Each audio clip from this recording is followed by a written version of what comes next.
Hey parents, are you tired of constant bickering, competition, and jealousy between your children? As moms and dads, we strive to create a loving and peaceful environment for our kids, but sibling rivalry can sometimes get in the way.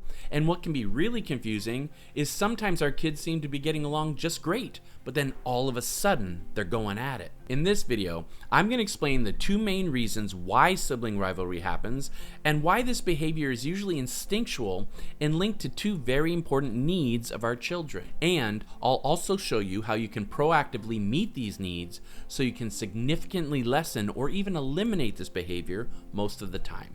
My name is Todd Sarner, and I'm a psychotherapist and parenting coach.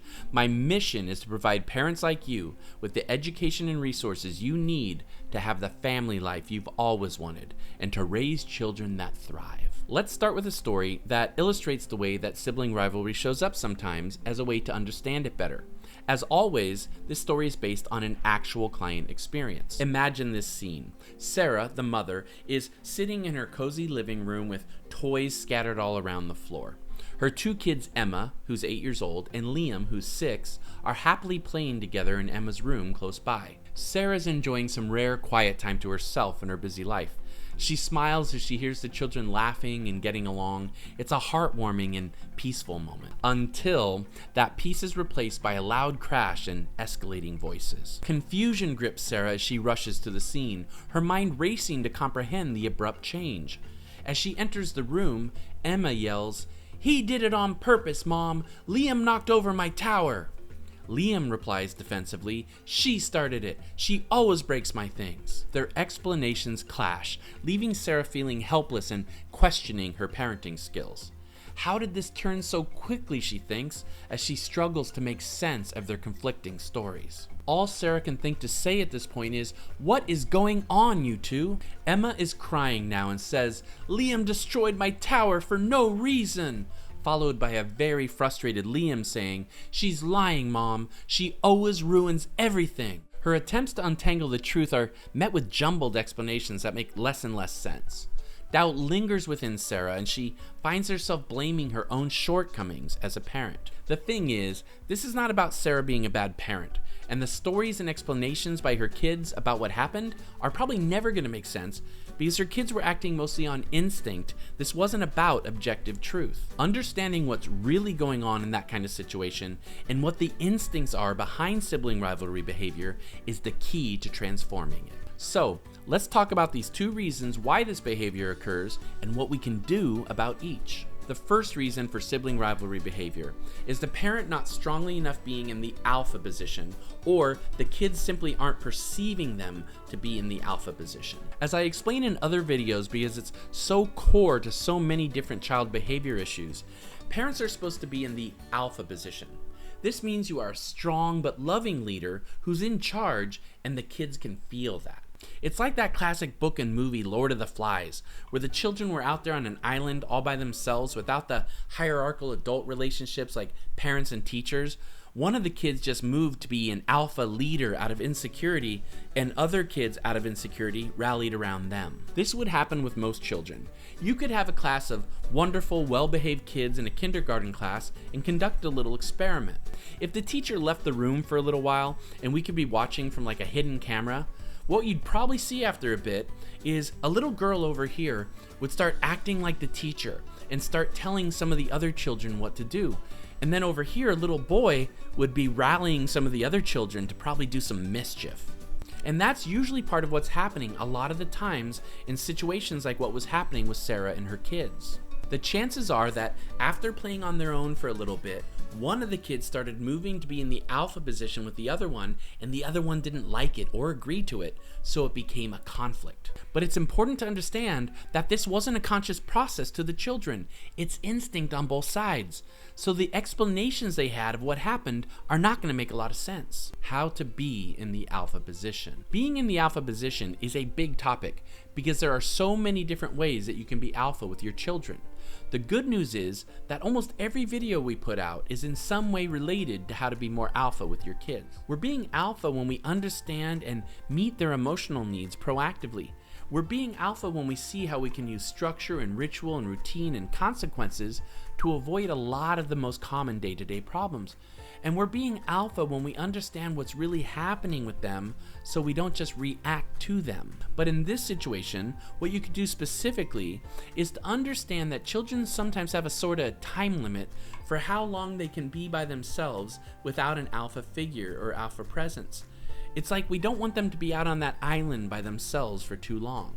What this means is, if this is the kind of situation that happens in your house a lot where they can play for a while and they're fine and then they blow up, it would be best not to let them be playing for too long without coming in and making that mama bear or papa bear presence felt. You go into the room with a sort of natural authority. You might check in with each of them, how are you doing?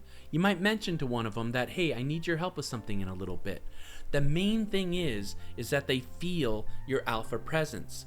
It's like it resets the alpha clock for a little while longer. Before we get to our second reason for sibling rivalry, I'd like to ask you to consider liking this video and subscribing to our channel. It helps us out a lot, and you'll also be the first to know when we come out with new content that helps you be that alpha presence in your children's life. The second reason for sibling rivalry behavior in kids has to do with a specific developmental need that is behind some challenging behaviors, and that is the need to feel special. Before a child is about 3.5 years old, special is not really a thing to them. But once they hit this age, feeling special and unique to the ones they love the most, usually their parents, becomes a very big deal. And this is not a generic, hey, tell me I'm special thing. Children need to feel two very specific kinds of specialness. One, children really need to know that you see what makes them different and unique.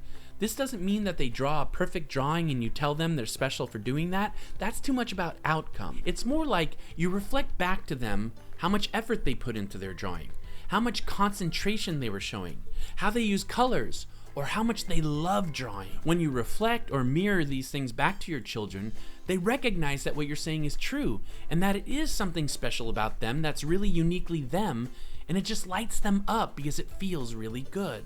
The second way they want to feel special is about the relationship between you and them. They want to feel like there's a specialness between themselves and their parents. They want to have one-on-one time with you, where you do something that you don't necessarily do with your partner or their siblings, or that you share a specific interest or activity that's unlike anyone else, that there's something between you that's not like everyone else. The thing is, children can't always distinguish between love and time when they're younger. What I mean is, love is an unlimited thing that you can feel for your partner and your family and your kids equally. But time is limited. We don't always have enough time to give. And if a child is feeling insecure today or just not feeling special this afternoon, they might get upset when they see you giving attention to someone else, when they see you giving time. So they then instinctively go after the competition.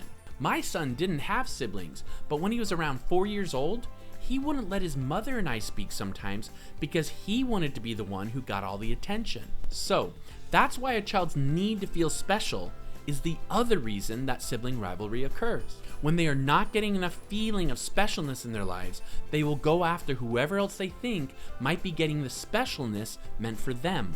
It's instinct. How to make a child feel special. There would be a few main tips that I would give here when it comes to satisfying a child's need to feel special. Look, I know we all have limited time, but helping a child feel special is usually more about quality of attention, not quantity. And please, don't fall into those popular cultural traps like just ignore them or don't give in to them, they're just trying to get attention. Or the people who complain that we're giving every single child a trophy even if they lose. Look, the need to feel special is big, and everyone has it, and if it's not met, it can often rule a child's behavior into adulthood. One thing you can do to make a child feel special is just to find ways to tell them things you see in them, like I mentioned before. To start off with, think about 2 or 3 things about each of your children that make them unique, things that just make them them, and find ways of mentioning these things in a really sincere way when you're one-on-one. You can also make sure to have regular, predictable times in the week where your kids know that they're going to have one-on-one time with each parent if possible. Do something that is different than what you do with the others.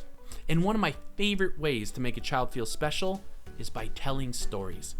Tell them stories about how much they mean to you, about special days like the day they were born or a time you did something, just you and them. And sometimes when you tell these stories the right way, you'll notice your children just light up, and often they just want to hear those stories over and over again. That's when you know you've hit gold. You've really made them feel special.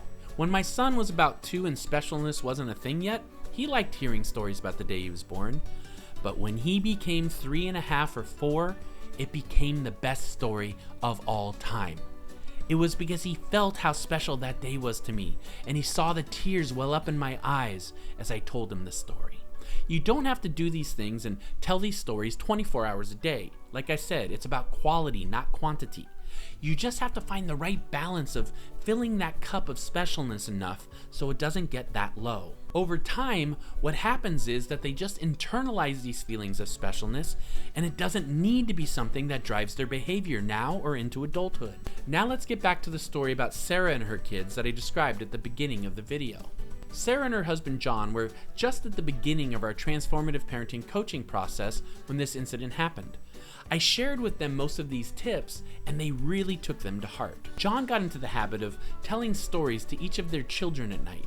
He'd just do his best to make up this cast of characters and come up with different wacky situations that incorporated messages and themes of family and of specialness customized to each child. He also dedicated himself to being more consistent about taking each child out one-on-one and speaking things that were in his heart about his kids that sometimes he forgot to say out loud.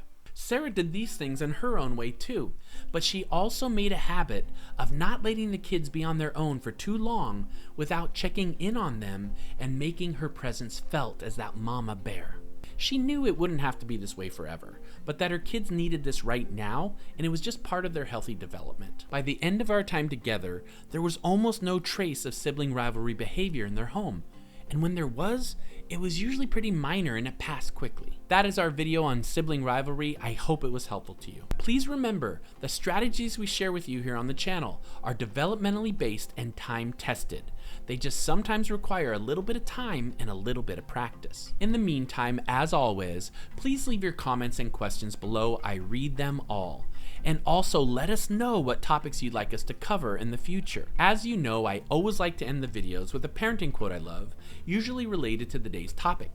Today's quote is by Adele Faber, the author of the classic book, How to Talk So Kids Will Listen and Listen So Kids Will Talk. She said, "The mere existence of an additional child or children in the family could signify less time alone with parents, less attention for hurts and disappointments, less approval for accomplishments.